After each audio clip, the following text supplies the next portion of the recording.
आइए, सुनिए, देखिए, समझिए सनातन सत्य। जैसी दृष्टि वैसी सृष्टि, दृष्टि विज्ञान। कुदरत, कुदरती रचना एवं कुदरत के कानून से शाश्वत सुख की प्राप्ति। जोधपुर के परम पूज्य महात्मा उपासक प्रोफेसर डॉक्टर सोहन राज तातेड़ के निर्देशन में सनातन सत्य। जैसी दृष्टि वैसी सृष्टि, दृष्टि विज्ञान।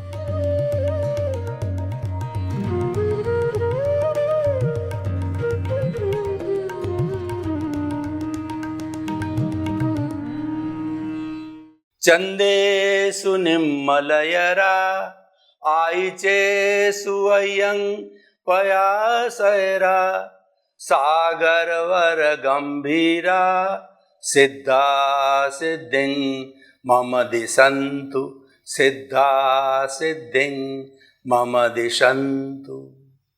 हे मेरे भीतर विराजमान, मेरे आराध्य, मेरे भगवान, मेरे ईश्वर, मुझे ऐसी शक्ति दो, जागृति दो कि मेरे मन में किसी के प्रति बुरे भाव नहीं आए। जगत के किसी भी प्राणी को मैं दोषी नहीं समझूं, किसी के प्रति अभिप्राय और ओपिनियन न दूं। मेरे द्वारा प्राणी मात्र को दुख न हो, दुख न हो, दुख न हो। हे मेरे भीतर विराजमान शुद्ध आत्मा भगवान, मुझे ऐसी शक्ति दो, जागृति दो। सनातन सत्य, यूनिवर्सल ट्रुथ, सार्वभौम सत्य। इस कार्यक्रम के अंतर्गत हम आपको नए नए विषय देते हैं और हर विषय जो है आपको कुदरत, कुदरती रचना और कुदरत के कानून से जोड़ता है। क्यों जोड़ता है? कि आपको सनातन सत्य देना है। किस लिए देना है? कि सनातन सत्य प्राप्त करने से जो आपकी रॉन्ग बिलीफ है वो राइट बिलीफ में बदल जाती है। आपके नकारात्मक भाव है सकारात्मक हो जाते हैं। आप जो गलत चिंतन करते हैं उसकी जगह आपका सही चिंतन चालू हो जाता है। आपको राइट विजन मिलता है, आपको राइट पाथ मिलता है, आपको राइट फेथ मिलती है, आपकी एक अच्छी नींव लग जाती है। इसीलिए सनातन सत्य कार्यक्रम आपको दिया जा रहा है। इस कार्यक्रम के अंतर्गत हम प्रतिदिन नए नए विषय आपको परोसते हैं। तो आज का बहुत ही सुंदर विषय है जीवन का मूल्यांकन। देखिए, हर व्यक्ति जीवन प्राप्त करता है और वह आयुष्य के अधीन प्राप्त करता है और तब तक वह जीवन प्राप्त करता रहेगा जब तक कि वह सिद्ध बुद्ध मुक्त नहीं बन जावे, जबकि वह अपनी पूरी कॉजल बॉडी को, लिंग शरीर को, कारण शरीर को समाप्त करके और मोक्ष की अवस्था को प्राप्त नहीं हो जावे, अशरीरी अवस्था को प्राप्त नहीं होता रहे, तब तक ये जीवन मिलता रहेगा। यानी आयुष्य कर्म हमको प्राप्त होते रहेंगे और मुक्त होने के पहले हमारे जो 8 मुख्य कर्म हैं वो हमको भुगतने ही होते हैं और अनादि अनंत काल से हम भुगतते आ रहे हैं। हमारे जीवन में जो कुछ प्रभाव होता है, जो भी गतिविधि होता है, वो कर्मों के उदय के कारण होता है। इसीलिए अगर कोई माने या न माने, हम ये कहना चाहेंगे कि कर्म सिद्धांत ये जो है सर्वमान्य है और हर प्राणी पर लागू होता है और व्यक्ति को जैसा जैसा कर्म करता है उसके अनुरूप ही उसको फल मिलता है। पहले बीज वपन किया जाता है, फिर उसके बाद के अंदर जब उसके फलक निकलते हैं तो हम उसको खाद और पानी देते हैं, धूप देने की व्यवस्था करते हैं, ट्री गार्ड लगाते हैं ताकि कि अन्य पशुओं से उसकी रक्षा की जा सके। और जब वह पैरों पर खड़ा हो जाता है तो फिर अपने आप बढ़ता रहता है, क्योंकि वह एक ताकत प्राप्त कर लेता है। तो इसीलिए जीवन तो हमें मिला है, कौन व्यक्ति कितना जीता है ये मुख्य बात नहीं है। मुख्य बात ये है कि व्यक्ति कैसे जीता है। हम आपको एक उदाहरण देते हैं कि स्वामी विवेकानंद कुल 36 वर्ष तक जिए, लेकिन 36 वर्ष में उन्होंने दुनिया को जो ज्ञान दिया, जो अज्ञान रूपी तिमिर को समाप्त किया, वो ज्ञान इतना मुख्य ज्ञान था, इतना कार्यकारी ज्ञान था, जैसे प्रैक्टिकल योगा इत्यादि, कि वह इंसान के लिए बहुत ही उपयोगी था। इस कारण से स्वामी विवेकानंद अजर अमर हो गए और उनकी 125 जन्म जयंती हम अभी मना चुके हैं और न मालूम कितनी उनकी जन्म शताब्दियाँ, जन्म जयंतियाँ मनाती रहेंगी। तो मुख्य कार्य है कि व्यक्ति कैसे जीता है, व्यक्ति की life style, way of living, science of living और जीवन जीने की पद्धति, लाइफ स्टाइल वो कैसी है, इस बात पर निर्भर करता है उसकी सोच कैसी और वह समाज को क्या चीज़ नई देता है या समाज के अंदर वो कैसे परिवर्तन लाता है, ये मुख्य बात होती है। तो इन सब बातों का चिंतन करना ही जीवन का मूल्यांकन है। जब आपकी समझ आ जावे तब इस जीवन की समीक्षा करते रहो। जैसे कि आप बचपन में हो, आप में समझ आ गई है, तो सबसे पहले ये तय करो कि मुझे जीवन की बहुत सी धाराएं हैं, जीवन के बहुत रास्ते हैं, कौन से रास्ते पर जाना है। उदाहरण के तौर पर कुछ बच्चे हैं 9-10 वर्ष की उम्र में, 12 वर्ष की उम्र के अंदर साधु सन्यासी बन जाते हैं। कुछ लोग जो है उस वक्त के अंदर बहुत अच्छी पढ़ाई करना चालू कर देते हैं और वो नए नए फिजिक्स और केमिस्ट्री की बातें जानने लग जाते हैं। कुछ ऐसे मेधावी होते हैं कि व्यक्ति डॉक्टर संबंधी बातों को जानने लगता है, कुछ पेंटर संबंधी बातों को बड़ी बखूबी कर देता है, कुछ प्रवचन अच्छे देता है, कोई तपस्वी बन जाता है और कोई जिसके अंदर जो है लीडरशिप के गुण आ जाते हैं बचपन में ही, 10-15 साल की उम्र में। ये जो 15 साल की उम्र होती है वो लर्निंग एज कहलाती है और इसके अंदर जैसे संस्कार हमारे में इनकलकेट हो जाते हैं, इम्बिंब हो जाते हैं, जिसका प्रिंट आ जाता है, हमारे अवचेतन मन के ऊपर आ जाता है, जिसको कि हम धारणा कहते हैं। तो उस प्रिंट के अनुरूप, उन संस्कारों के अनुरूप जो है हम आगे बढ़ते रहते हैं। इसीलिए कहा गया है कि man is known by the company he keeps. व्यक्ति संगत से जाना जाता है। राजस्थानी में एक कहावत है कि काड़ियर कने बैठो तो काड़ियर गुण ले, गोरियर कने बैठो तो गोरियर गुण ले। इसका अर्थ क्या है कि आप अपने से बड़े व्यक्ति के पास में बैठोगे तो सद्गुण लेोगे और आप किसी जुआरी और ड्रिंकर या किसी भी जो अपराधी लुटेरे के पास की संगति करोगे तो आप वैसे अवगुण प्राप्त करोगे। इसीलिए हमें बचपन में संगति का बहुत ध्यान रखना चाहिए। खास करके जो पेरेंट्स है वो जब 14-15 साल की उम्र तक पूरा ध्यान दे, उसके ऊपर एक एक मिनट की वाच रखे कि बच्चा क्या करता है, क्या खाता है, कब सोता है, कब उठता है, क्योंकि ये बचपन के जो संस्कार होते हैं वही जीवन भर चलते हैं। ये संस्कार जो है धीरे धीरे हमारे अवचेतन मन में जाकर के स्थायी हो जाते हैं और ये ध्वनि के रूप में जो है जमा हो जाते हैं, जो कि पूरे जन्म भर है प्रतिध्वनि के रूप में आगे चलते रहते हैं। कभी आपने देखा होगा कि बचपन की हमारी कुछ आदतें हैं जो हम जीवन भर तक करते रहते हैं।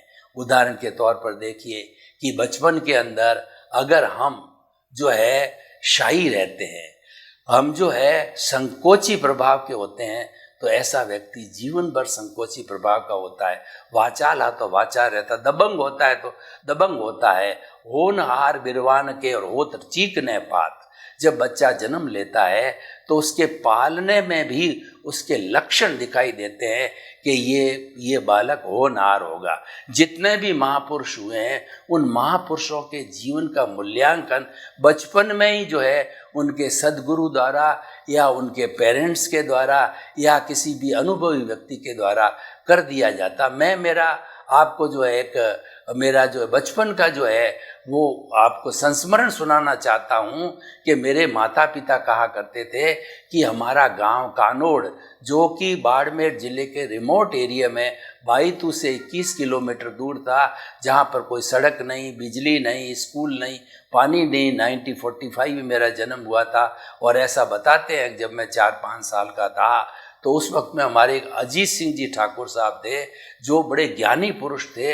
वो हमारे परिवार के हर बच्चे को जो है उनसे आशीर्वाद लेने के लिए ले जाते थे और उनको कहा जाता था कि आप इस बच्चे की परीक्षा करो कि ये बच्चा कैसा होगा, तो मुझे भी मेरे पेरेंट्स ले गए और अजीत सिंह जी ठाकुर साहब से जो है वो मेरी परीक्षा कराई। तो अजीत सिंह जी ठाकुर साहब ने कहा कि ये आगे जाकर के व्यक्ति बहुत होनहार होगा और कई लोगों को जो है अच्छे रास्ते पे लाएगा, अच्छी संगत पे चलेगा और अच्छे अच्छे कार्य करेगा।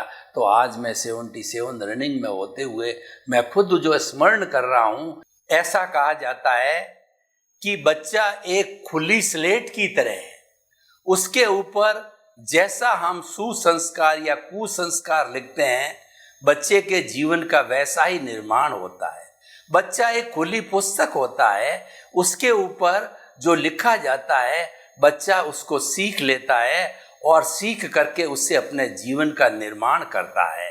जो बाल पीढ़ी होती है उनके अंदर कॉपिंग पावर बहुत ही अच्छी होती है।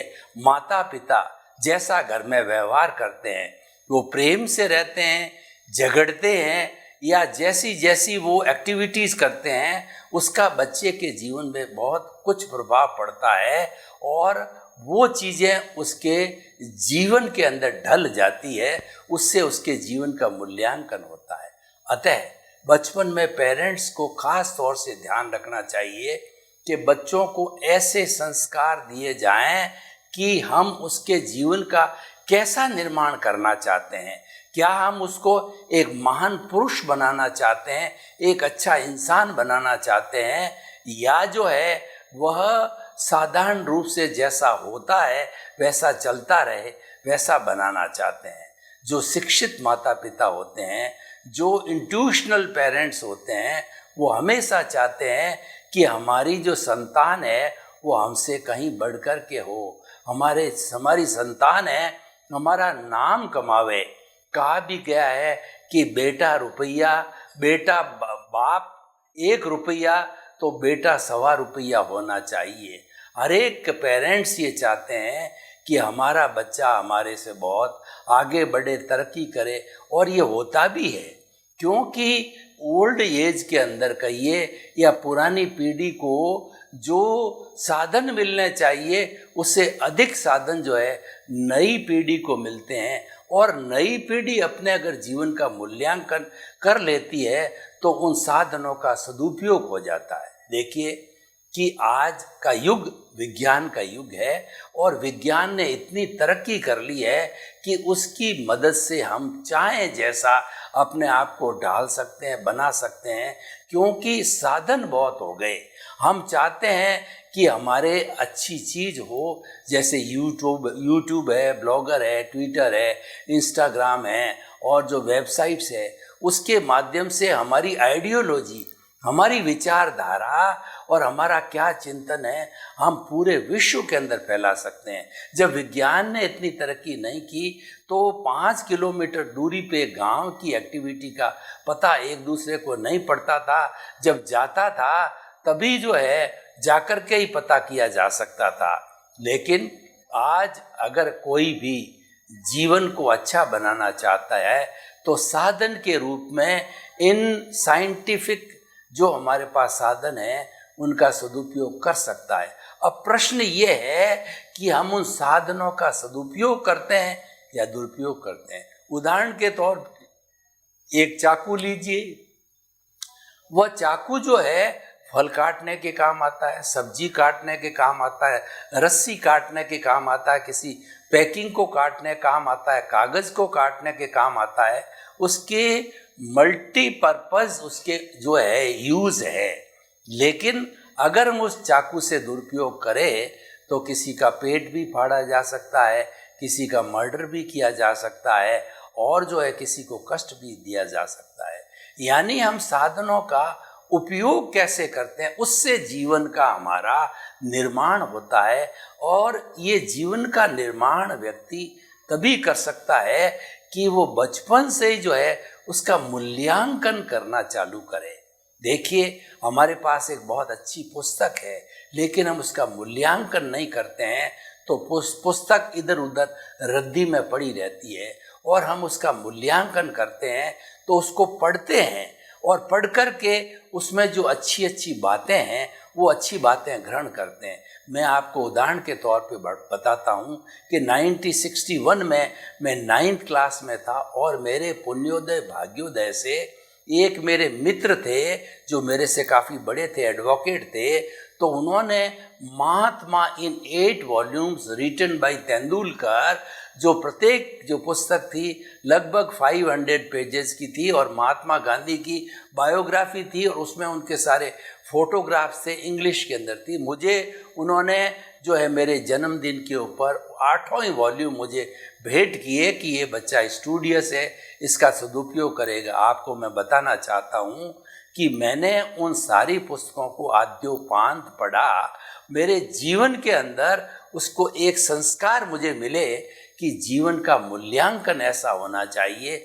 जीवन जो है परोपकार में, परहित में और लोगों की भलाई के लिए, जगत कल्याण के लिए इसका उपयोग करना चाहिए।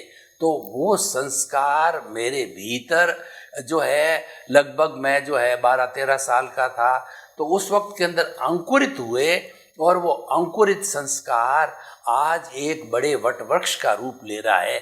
उन्हीं संस्कारों के कारण हमने अपनी दिशा को उस रूप में रखा। जो जो हमारे कर्म के भुगतान थे वो करते करते जो है हमने चिंतन किया कि इसमें से कुछ इन परिस्थितियों के अंदर कुछ अच्छा निकाला जाए और लोगों को बताया जाए। तो वैसा वैसा हमने सेवा के कार्य किए और जो है लोगों का और ख़ास करके युवा पीढ़ी का, बच्चों का कैसे निर्माण हो वो कार्य किए। तो जीवन का मूल्यांकन जो व्यक्ति करता है वह परोपकार के कार्य में लग जाता है। आप कितना धन कमाते हो ये कोई बड़ी बात नहीं है। जो आपका कमाया हुआ धन है, आपकी जो प्रॉपर्टी है, आपके बंगले गाड़ियाँ हैं, वो आपके और आपके परिवार के काम आएगी। लेकिन उसमें से जो आपका अपना भरण पोषण करने के बाद के अंदर कितना पैसा आप चैरिटी में लगाते हो, यानी कि कितना पैसा आप लोक कल्याण के अंदर लोगों की भलाई के लिए लगाते हो, ये मायने रखता है। इसीलिए हमारे सामाजिक जीवन के अंदर सेवा को बहुत बड़ा महत्व दिया है, क्योंकि सेवा का संबंध है लोक कल्याण के लिए, परोपकार के लिए। और जो व्यक्ति सेवा माइंडेड होता है वो अपने जीवन का सबसे बेस्ट मूल्यांकन करता है, वह सदुपयोग करता है अपने जीवन का। अपने जीवन के जो क्षण दूसरों की भलाई में लगे, दूसरों के परोपकार के अंदर ही लगे, दूसरों के दुख हरने के अंदर लगे, तो वही जीवन सफल होता है और वही व्यक्ति अपना इतिहास बनाता है, वही व्यक्ति जो याद किया जाता है, क्योंकि व्यक्ति का काम बोलता है।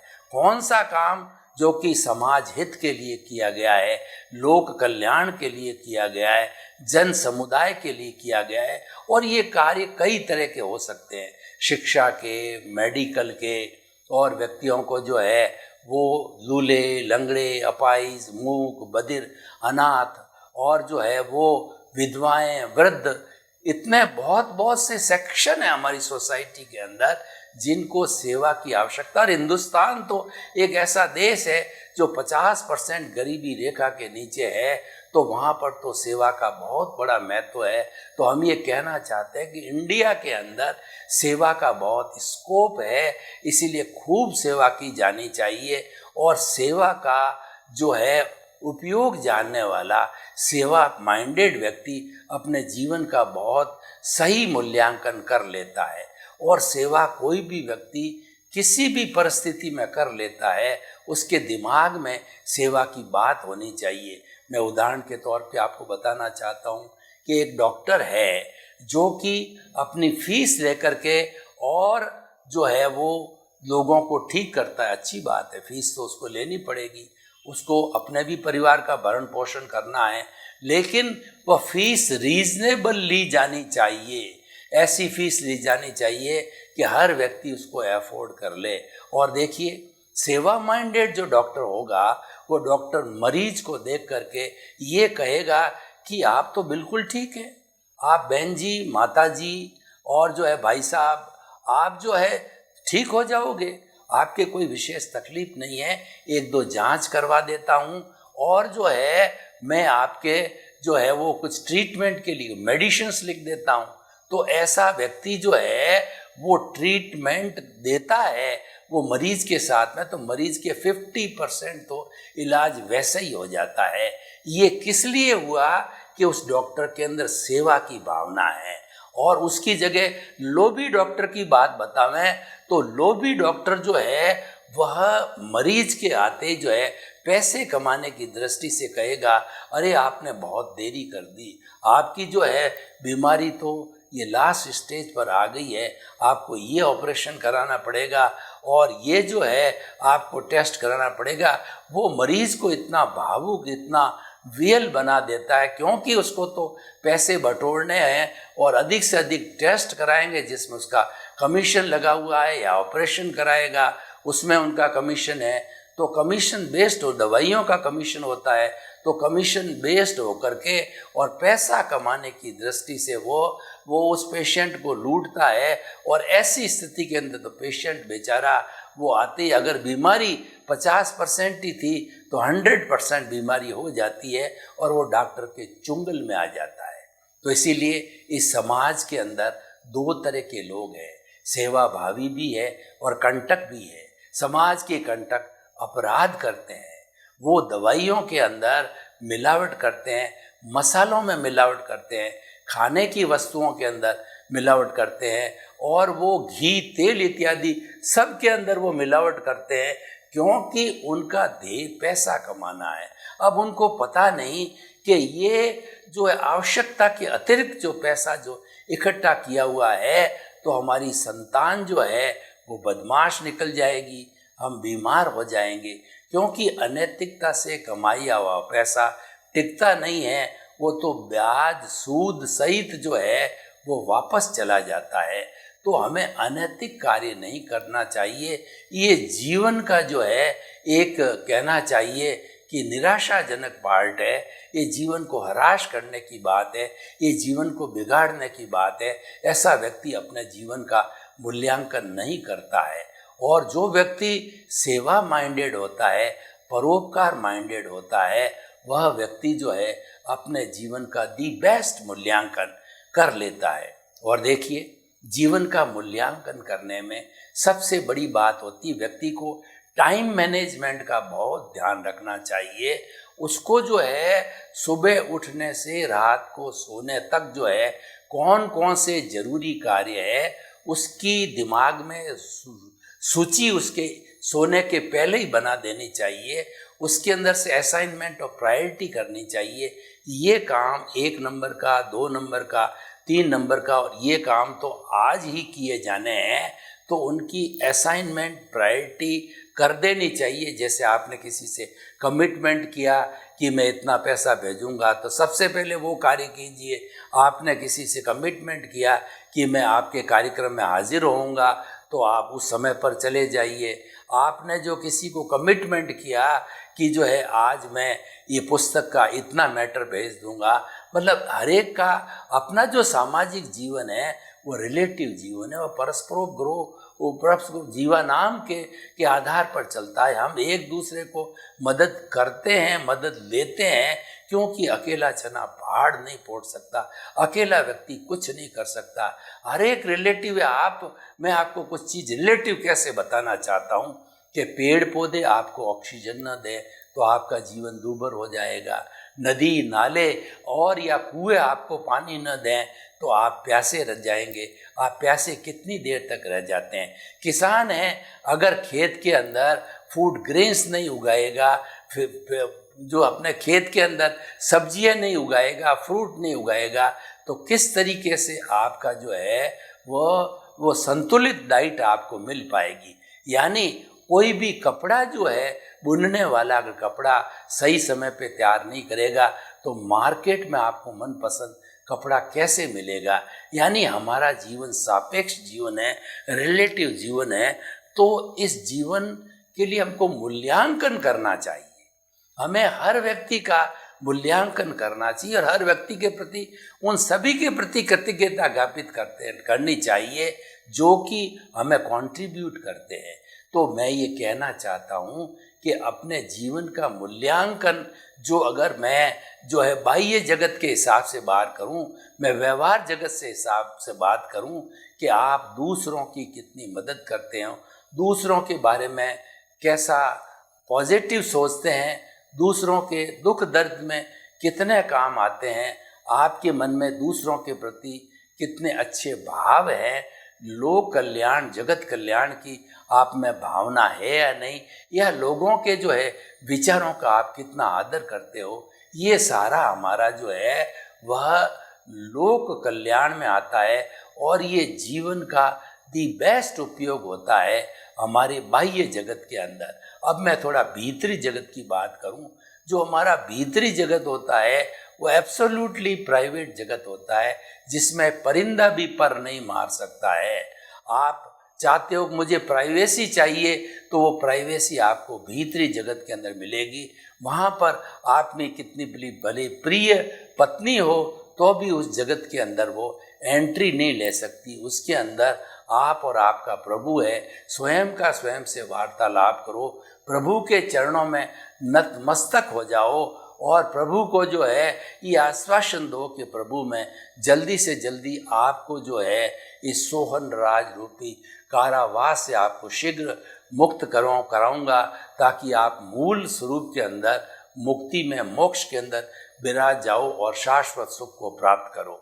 तो जितना जितना आप भीतर जाएंगे और भीतर जाकर के अपने स्वरूप का ज्ञान करेंगे कि मैं कौन हूँ, मैं कहाँ से आया हूँ, मुझे कहाँ जाना है, तो ये आपके जीवन का जो है अच्छा से अच्छा मूल्यांकन, अच्छा से अच्छा निर्माण होगा।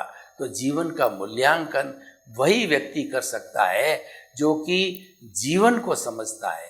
कुछ लोग ऐसे होते हैं कि उन्होंने जन्म लिया और जैसा भाग्य ने उनको उनके साथ में कार्य किया, तो वह जो है उस भाग्य के जो कहना चाहिए धक्के के साथ में चलते रहते हैं। यानी कि वो जो है जन्म से मृत्यु के बीच के अंदर अपने जीवन को बिना किसी लक्ष्य के, बिना किसी योजना के, बिना किसी मूल्यांकन के जैसे तैसे करके ही उसको पास कर देते हैं, क्योंकि उनके पास में कोई लक्ष्य नहीं है। जो जीवन का मूल्यांकन करते हैं उसको प्रारंभ से ही जीवन का लक्ष्य बनाना चाहिए। बच्चा जब 9th क्लास के अंदर आ जाता है तब उसका माइंड मेकअप हो जाना चाहिए कि हमारा जो है 12th करने के बाद में मुझे किस लाइन में जाना है। साइंस मैथमेटिक्स में जाना है, साइंस बायोलॉजी में जाना है, मुझे जो है वो कॉमर्स के अंदर जाना है या आर्ट्स के अंदर जाना है या साइंस के अंदर जाना है। ये उसकी रुचि डेवलप होनी चाहिए और उसको रुचि के अनुसार ही आगे बढ़ना चाहिए। और आज के इस कॉम्पिटिटिव युग के अंदर पेरेंट्स को इस बात का पूरा ध्यान रखना चाहिए कि बच्चे की 9th 10th के अंदर रुचि किस दिशा में डेवलप्ड हो रही है।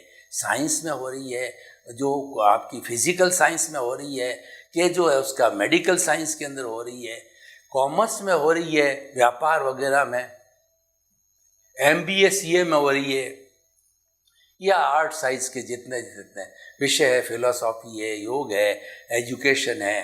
तो ये सारी चीज़ों का जो है वह अपने आप में निर्णय करना चाहिए। और उसके बाद में व्यक्ति को जो है 12th करने के बाद में जब कॉलेज की एजुकेशन होती है, तो जिस दिशा के अंदर आपको जाना होता है उसका मूल्यांकन करके, और जो आपने डिग्री प्राप्त की है, जिसका आपने ज्ञान प्राप्त किया है, उसका उसके अंदर भरपूर उपयोग किया जाना चाहिए। तो जीवन का मूल्यांकन जो है वो भीतरी जगत में भी होता है। भीतरी जगत के अंदर अच्छा मूल्यांकन करने के लिए हमें सनातन सत्य को समझना चाहिए।